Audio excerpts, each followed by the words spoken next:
Salima. It's good to be here in Bellagio, in a beautiful setting. But while we're here, I'm going to take advantage of the fact that I found you and, of course, your relationship with your father, Faiz Ahmad Faiz, who's been such a great inspiration for all of us. Why don't you tell us something about him, and in particular, perhaps that interaction with Neruda that we talked about, and maybe if you could add a little bit about his significance, his feelings about Bangladesh and how he related that to you. I think it's, Faiz was once asked towards the end of his life that, what did he consider his life's work? So he said, I would really like to know, at this stage in my life, what I actually should do. It's not surprising for somebody who, spent his 70 years plus a little more doing every kind of thing. He was a teacher, he was a journalist, he was a filmmaker, he was a cultural planner, but I suppose above all he was a poet. And I think it's in that way that most people relate to him today when he's no more, and very often relate to me. And of course I'm tremendously lucky that I inherit an immense amount of love, which I have not earned. It's just an accident of birth. So I'm very gingerly, I'm very grateful for it, but I know that it also imposes a great burden on me. Because, from the simplest of things, like somebody will come and plonk themselves in my house and say, you have to get me a job. And I'm like, a job, me? But if I went to Faiz, he just used to ring somebody up and, he got me 2 jobs in that way. So this elderly gentleman, I gave him tea and then I gave him lunch and eventually I gave him dinner. But I had to gently tell him that, I may be Faiz's daughter, but I'm not Faiz. So that is, and I suppose one is tremendously grateful for the fact that one has made friends so easily because of him. And that is especially true in the subcontinent, which otherwise is so fraught with so many conflicts and tensions. But where there is Faiz, automatically there's a lessening of people's ire and anger, and there's gentleness, which had a lot to do with his temperament too. The year was 1962 when I first left Pakistan as a very young art student to go and study in England. But I also accompanied him on the same journey because he was going to what was then the Soviet Union to receive the Lenin Peace Prize. And this was a good time for him to leave. In fact, he was going into exile because General Ayub Khan's government had by that time had tired of his not towing the line. And so there was a lot of harassment. So he decided to go away. And so there was this amazing journey in which, because he'd been recently ill, they advised not air travel, which in those days anyway meant a lot of hops, but to go by sea. So we boarded this cruise liner in Karachi, but before that there was this awful tension which always had to do with when he was leaving the country. Firstly, he had to have a letter of permission from the highest in the land, which in this case was President General Ayub Khan. Then when we reached the port, a day before that, we figured out, asked the IG police, is it okay for him to leave the country? Yes, all clearances are there. Arrived there at the port, and suddenly there was, a shaking of heads, and no, Faiz, you cannot go anywhere, you cannot travel. And there was I, with all my readiness too. So there was 3 hours delay while they looked at the letter sent by the President of Pakistan and tried to make up to mind whether it was a forgery or whether it was genuine. And eventually we were let out to the boat. And then once we were on the boat, we were, went to our cabin. And then again, there was a proverbial knock on the door, and there were the intelligence people outside again. They wanted to see the passport again. They wanted to see the letter of permission again, and so on. So this went on for 3 hours until the boat actually left. And I couldn't believe it, because before that he told me, okay, if they take me off the boat, I'll sign all the traveler's checks. You go to Naples, you fly to Moscow, you receive the prize on my behalf. And, I'd never left Pakistan. I was all of 18 years old and I was shivering in my shoes. But anyway, that didn't happen. There was this long meandering journey to Naples and by train to Moscow, by train to Rome, and then from Rome to Moscow, which is an unheard of journey at that time. My father, and for me it was the first time where he thought it was a matter of a couple of hours between Rome and Moscow. So we didn't take any food with us. The train didn't stop so there we were hungry, starving in fact, by the time we arrived 2.5 days later in Moscow. But I think the most memorable part of that trip for me was we were sent to Sochi on the Black Sea in Georgia to rest. And that, the Writers' Union used to do that for writers who came from, I suppose, parts of the world where writers were under pressure. And staying at the same place was Pablo Neruda and his wife, Matilda.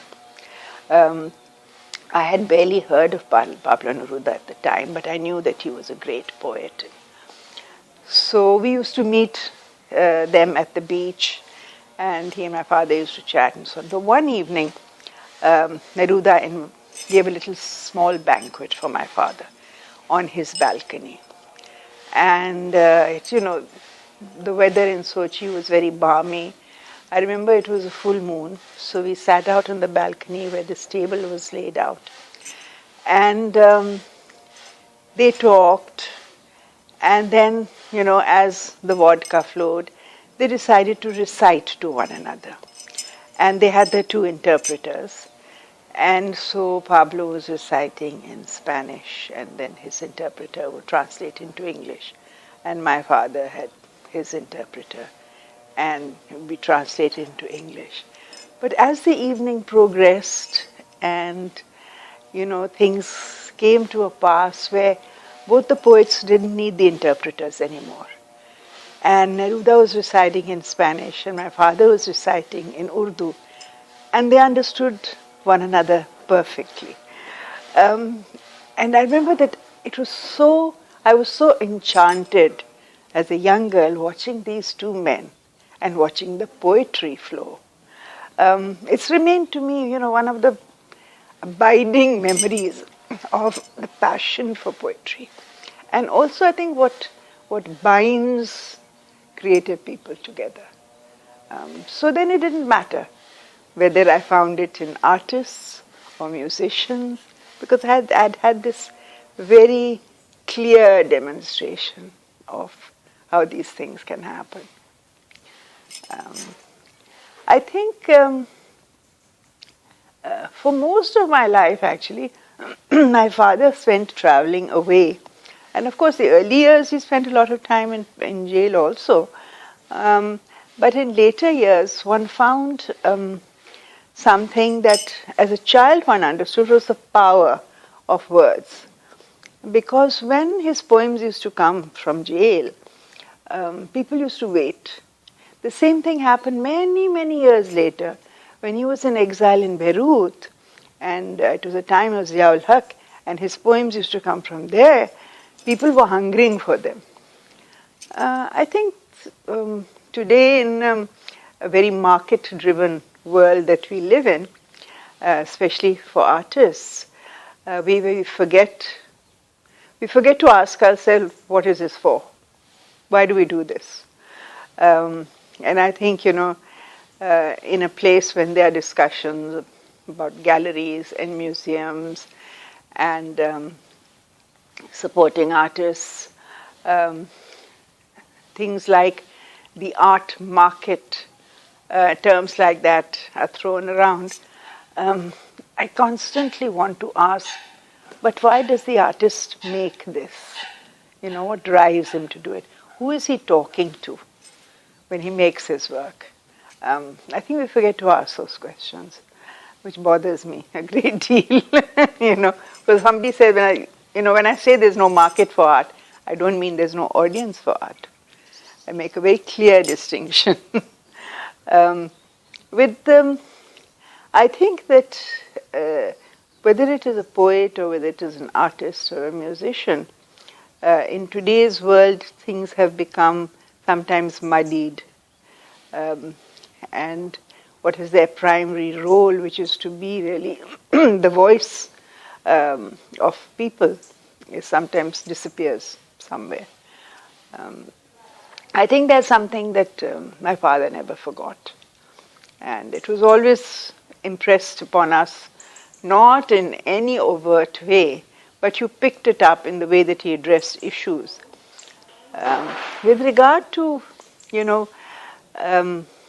what was happening in the eastern wing of what was then Pakistan, I think he was very disturbed for many, many years. For example, when the language issues came up, back in the 50s, where there was this sort of stubborn insistence that the national language should be Urdu. I think for somebody who used language, this was bothersome, because I don't think he really believed in national languages. He believed in languages. And he was constantly, being a poet of Urdu, he was constantly battling for what were called regional languages, but he believed they were all national languages, for their places, for their rightful places.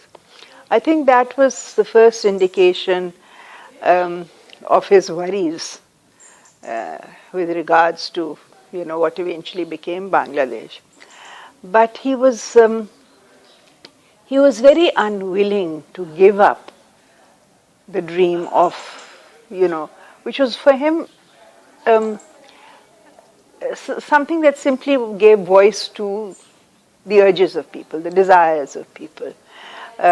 Even his moving to Pakistan and to a Muslim majority place was really because he was from that area.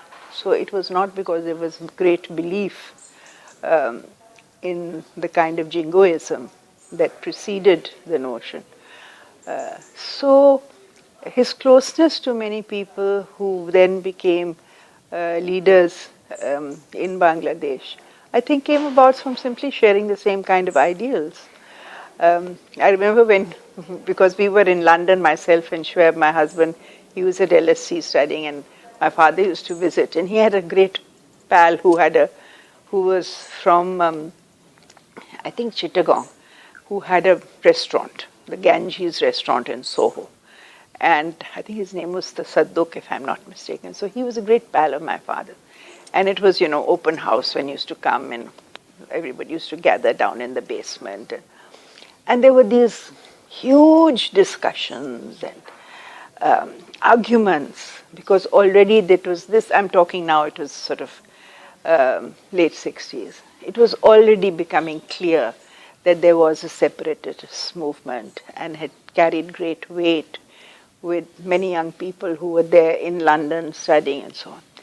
And for us who were from the western wing of the country, who were trying to make our friends understand that those that were privileged on both sides, and that we also, struggled for a voice for the majority of people from the western wing of the country. But there was the feeling that, all right, it was now the exploitation had come to a point where even dialogue was becoming thin on the ground. But I think with Abba, he tried very hard that in spite of the fact that it was an army dictatorship that called the shots, to find some way of continuing dialogue.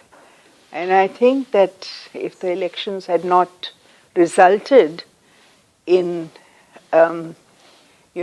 power not being handed over to those that had won the election, my father would have been greatly relieved. but it was not to be. The fact that the only film that he really worked on was a film that was set in what was then East Pakistan. And you can feel his love, in that film. Possibly, I think, another aspect of it was the syncretic culture that was it so defined what is now Bangladesh. And that is, I think, something that my father deeply believed in. So, I think that was perhaps far more than the blood shedding at partition, that it was very, very deep, the pain that caused. I think the separation, or I would say that the bloodshed that occurred because of the civil war was something that he never got over.